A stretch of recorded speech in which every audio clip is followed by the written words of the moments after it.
Hey, guess what? There's amazing units in the Tau Codex that aren't crisis suits.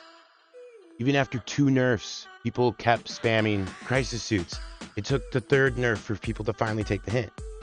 I didn't hear no bell. Welcome back to the War Academy, where the more you learn, the less you lose. In this video, we're going to be going over the greater bad in the Tau Codex, as well as some of the hidden greater badasses. So how do you know if something's part of the greater bad? I like to think of it as it's like a fart. If you have to force it, it's probably shit. But speaking of shit, have you ever gone to wipe and like finger goes right through toilet paper? Well, that's kind of what it feels like to use anything from Forge World right now. Everything from Forge World for Tau is pretty much bad. And how this is going to work is now that we're following the same trend as always. Suits are amazing. Suits become crap. Hazard suits become amazing. Hazard suits become crap. Suits become amazing. And we rinse and repeat. Right now, Forge World sucks. Don't use it. So next up, we have a unit that actually, this unit's about as useful as Anne Frank's drum kit. And that's the Fire Sight Marksman. So this guy used to be good. He used to be the main way you got marker lights on things, but now he doesn't really do anything. He just helps some drone snipe, and no one really, it doesn't do anything. And trying to make him do something is kind of like shooting pool with a rope. And speaking of things that aren't useful, this next one we have is about as useful as rearranging the deck chairs on the Titanic. And that's going to be your strike teams, especially now that we don't really need as much troops. And like, even at 7 points, crude are still pretty good. Strike teams don't really do anything. With Armor Contempt being gone, they are better than they were before. But with the Arcs of Omen detachment, I feel like these guys just shouldn't really see play in any list. If maybe they could be the thing that holds your back objective, but I still think there's better alternatives to that. So next we have a unit that feels kind of like, have you ever gone to redo the laces on your shoes, but you were missing the little plastic part? That's kind of what it feels like to use a Tau Hammerhead. Tau Hammerhead is just so bad compared to like Long Strike. It's better than in a Tau Sept, but it doesn't do much besides kill that big thing that generally you're not that afraid of anyways.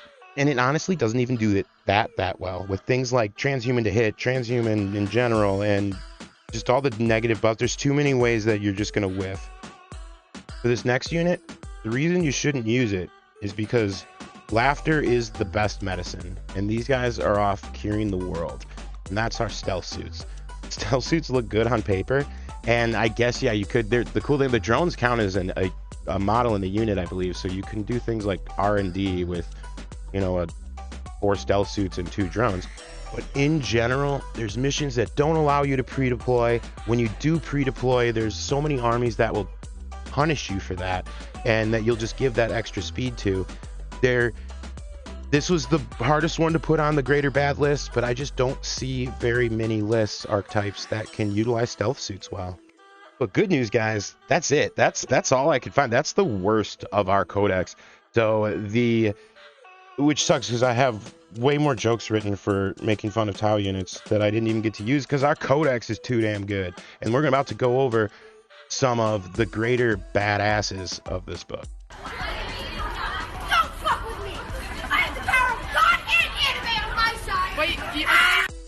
Starting off with my favorite little badass.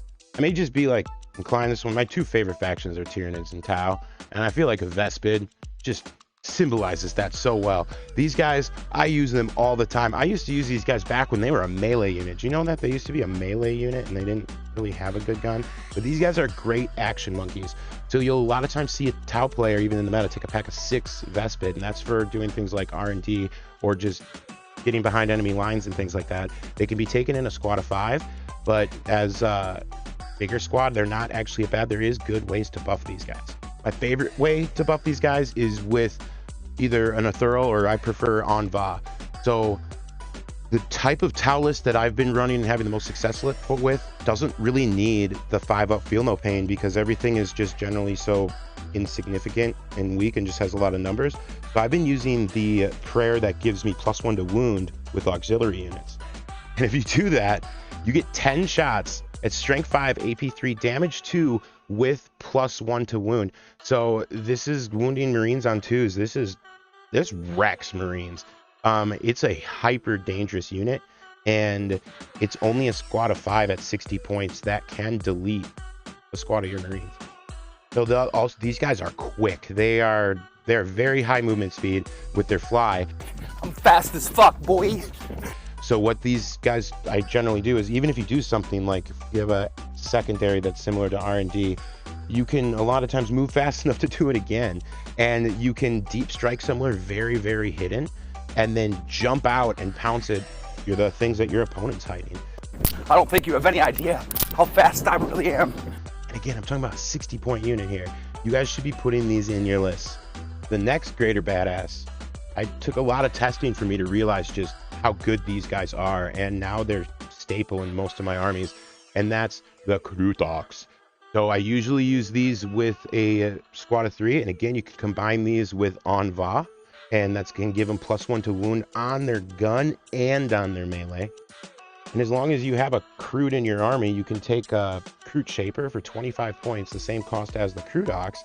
And I actually been putting the gland on him. I have such good luck putting that Brothra, whatever gland on him. It gives +1 strength, +1 attack to nearby Crute. And combined with Enva's +1 to wound, a squad of 3 Codex can really go nuts.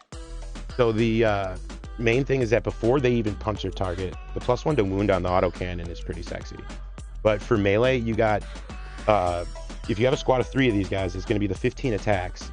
15 attacks, strength 6, AP 2, damage 2, with +1 to wound. So that's with the buff from the Shaper, so they'd also are going to be re-rolling ones to hit. When you do manage to get a kill, I killed Abaddon with these guys, and like these things pop out of nowhere, and people just don't expect them to do this. But then once you kill your target for 1 CP, if they're in a bad spot, you can give a 5-up Feel No Pain, and like these guys got a bunch of wounds on each model, so that 5-up Feel No Pain goes a lot farther. It's kind of like how Grotesque use it, where when you have Feel No Pain on a model with high wounds, it becomes a pain in the ass to really bring down. And they also can do another stratagem with the Trap Well Laid. So if someone gets too close to you and they charge a unit that's near you, you can heroically intervene into them. And if you popped your gland the previous turn, like you really lined the stars up here, you can actually get up to 6 attacks per Codex. And oof, these things punch. 25-point model, by the way, guys. Just 25 points per model. But I don't recommend starting with the squad of 3 until you're used to the squad of 1. So using the squad of 1 is kind of how I started with them, and really noticed how strong they are right now in this current meta. And basically, you just want to make sure these are blocking pass. They're a 40 millimeter base, so they can plug those little gaps between ruins and things. They're freaking cavalry, which I hate, but that's fine because I'm using the block paths anyways. So I can't tell you, I have a demon player friend, how many times his Bloodthirster was forced to charge Codex 2 turns in a row, and I feel bad for him, but I'm not going to let him charge my good stuff. So these single Codex units you can just use to make your opponent's hair fall out, as his units that are deadly he's trying to get in are forced to waste all their powerful attacks on Codex and then get shot next turn by Tau guns. And they are better at blocking than the Hounds because of this. Hounds just don't block the same way, and it's a lot of it too is kind of the way the opponent sees them. Hounds die too easily, where these take a little bit more effort, and the guns that need to go into the Codex are usually better spent going against other things in the army. The next unit that really should be in everybody's list is just a unit of 4 marker drones. The marker drones, a unit of 4, has more utility than almost any other unit in my army. It takes a fast attack slot, and I hate that.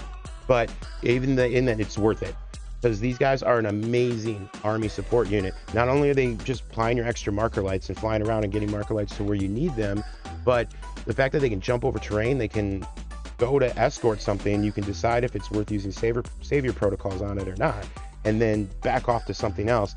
And people don't, for some reason, ever like to shoot them, but I'll put these guys near Long Strike, and now Long Strike has savior protocols, and I'll just move them wherever I might need those savior protocols. And it's cheap, it's really, really effective, and just having that as an option all the time is so priceless. If you don't have anything that you want to save your protocol, like these guys also do great at just screening charges. You can put them in front of the unit that you don't want to be charged, and people don't want to charge them because they're not worth that many points and they're not doing any kind of real offensive threat. So they just have a very, very multi-utility unit, and they're only 40 points. And I don't know why I'm not seeing more of these. And I think people are just trying to force crisis suits so hard. That's why they can't afford 40 points in their list. So this next unit might not just be one of the best Tau units. This might be one of the best units in the entire game. And I'm talking about the Devilfish. So as a Dark Eldar player, or an Eldar player even, you guys will know a flying transport is just nasty. And the Dark Eldar one is good, but it's the fact that you can turn it sideways, it becomes bigger, make it narrow, whatever. But the Devilfish is just better in every way. So the way you always equip this guy is 2 times gun drones, 2 times seeker missiles, and then the little burst cannon. So this is your second wave screen. So the crew moved that pre-move forward. They get ahead of your whole army, forcing your opponent to just have to deal with that because they're OBSEC. And then these guys come in as a second wave. And with breachers and things, they can get a pre-move too. And they're just waiting for when the opponent moves in on the crew in any way. And these guys are ready to jump on you. Knowing their weakness, I sent wave after wave of my own men at them until they reached their limit and shut down. Kif, show them the medal I won. But the biggest thing that makes these things one of the best transports, they're so threatening when they're empty. Nobody wants to shoot an empty transport. And most armies, like, you know, Orcs or Space Marines or anybody, like, you got an empty Rhino, empty truck, like, you're probably going to go put that on a back objective just because no one's going to bother shooting at it. It doesn't do anything. These things shoot a ton of guns with the seeker missiles. They block movement. They're hard to kill. And the fact I can take a CP and make them be full bracket again, they can be a danger at any point in time. So these guys get 18 shots of anti-infantry plus their 2 seeker missiles. And the seeker missiles even can get a stratagem for +1 to wound. But the 18 shots is a lot, and it's all like strength 5 and above. I also have the speed and the fly to get to the units that don't want to be shot by that. Now, you got the Devilfish. If you could take an empty Devilfish, I'd probably do that. But you have to put troops in them now. So what's the best things to put in your Devilfish? And the best one that no one uses is the Pathfinders. So these guys, depending on kind of what you're trying to do with them, they come between 115 and 140 points. I've been leaning towards the 140 point variant. So let me sell you on these guys. These things are nuts. They have 3 rail rifles. They get a grenade launcher that's damage 3. They get this, you put a system jammer on them. And then generally you put 2 shield drones on them, or a shield drone and a gun drone, however you want to do it. The first up, these guys are core. So just being core, there's a ton of play you can do with that, but they're good even without it. So the rail rifles absolutely wreck Terminators. So they're damage 3. They've got the, they do a mortal wound if they just hit you. So these things, not only they work against super elite units, but they are really good against vehicles too. They don't ignore invulns like the actual railgun does, but the rail rifles punch. They also get the grenade launcher, and the grenade launcher can be damage 3, or if you shoot at a vehicle, it halves the number of wounds that the vehicle counts as. Now, if you count the vehicle as half the number of wounds, for 1 CP, you can then use the system jammer to give it -1 to hit. So now we're giving that thing -2 to hit, and in rare situations, actually -3 to hit. And they got rid of that rule in 9th edition because it was too overpowered. Putting multiple -1s to hit on something just shuts it down too much, that it got completely taken away from the game. And this is one of the ways you can do it. You give a -1 to hit, and then you count their wounds as half, and they're going to bracket and hit on less most of the time. Yeah, I usually take the 2 shield drones with them, so it makes you more resistant to any kind of return fire, and that's just further discouraging your opponent from shooting at him. And if when he does like decide he wants to go for him, like if you lose 5 Pathfinders and 2 drones, you've still got 3 rail rifles, the grenade launcher, and the jammer left, and that's all you really need. So he didn't actually do anything to you besides remove a couple marker lights. So these guys are great in the Devilfish, just because I don't want anything to mess with them before they get to do their thing. I just like to dump them out somewhere, like usually up high, somewhere that they can come out of the transport, get a good move to be in a really safe position where they can see very well. But another amazing unit that you can put into these devilfish is obviously the breachers. And breachers generally I go with 2 gun drones. And that's because I'm not sure if this works. From what I read, I assume that you cannot fire their marker lights with the breacher unit while they're in the devilfish. So you're not always going to get marker lights on their target. There is a stratagem for the devilfish, which gives reroll ones, but I usually just give them 2 gun drones. Like, assuming you did the breach and clear stratagem, which you'll most of the time always do, you're gonna have 20 shots, strength 6, AP 2, damage 1 with full rerolls to wound, plus 8 drone shots. Oh yeah! Oh yeah! Yeah! That's a lot of firepower, and that you can just sneak up on someone and just come up right next to them onto the objective, blow them away, and the objective's yours.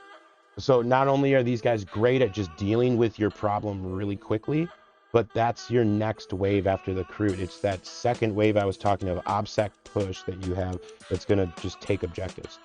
Whatever it is, I'm willing to put wave after wave of men at your disposal. Right, men? You suck!